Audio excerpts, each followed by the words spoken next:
നമ്മളെ കമ്പനി എന്ന് പറഞ്ഞു കഴിഞ്ഞാൽ 16 ഇയേഴ്സായിട്ട് ഞങ്ങൾ കിട്ടിയാണ്. മെയിൻലി നമ്മൾ ചെയ്യുന്നത് ഓട്ടോമേഷൻ, പിന്നെ CCTV, അലാറം സിസ്റ്റം, ഇൻ്റർകോമൺ, നെറ്റ്വർക്കിങ്, അങ്ങനത്തെ കാര്യങ്ങളാണ്. പിന്നെ നമ്മളിപ്പോൾ ഒരു ആസ് എ പ്രൊജക്റ്റ് ആകുമ്പോൾ നമുക്ക് പിന്നെ ഇപ്പോൾ ഒരു ബേസിക്കലി പറയുകയാണ് ഒരു ഹോട്ടൽ പ്രൊജക്റ്റ്.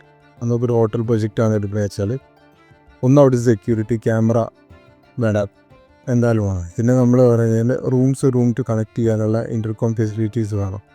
പിന്നെ എന്ന് വെച്ചാൽ റൂംസിനുള്ള ലോക്സ് വേണം, സെൻട്രലൈസ്ഡ് ആയിട്ടുള്ള ലോക്ക് വേണം. പിന്നെ അവിടെ വൈഫൈ വേണം, 2F വൈഫൈ വേണം. പിന്നെ നമുക്ക് നെറ്റ്വർക്കിംഗ്, അതായത് സിസ്റ്റം റിലേറ്റഡ് ആയിട്ടുള്ള നെറ്റ്വർക്കിംഗ്, അത് ടെലിഫോണിക് സാധനങ്ങൾ ഉണ്ടാവും.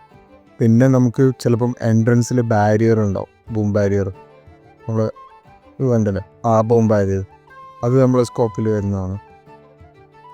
സെക്യൂരിറ്റി റിലേറ്റഡ് ആയിട്ടുള്ള കംപ്ലീറ്റ് എല്ലാ സാധനങ്ങളും ഡാസാസിന് വേണ്ടിയിട്ടുള്ള സെൻട്രലൈസ്ഡ് എല്ലാ സിസ്റ്റം. അപ്പോൾ നമ്മുടെ കാറ്റഗറി എന്ന് പറഞ്ഞു കഴിഞ്ഞാൽ സെക്യൂരിറ്റി റിലേറ്റഡ് ആയിട്ടുള്ള complete products A to Z സാധനം.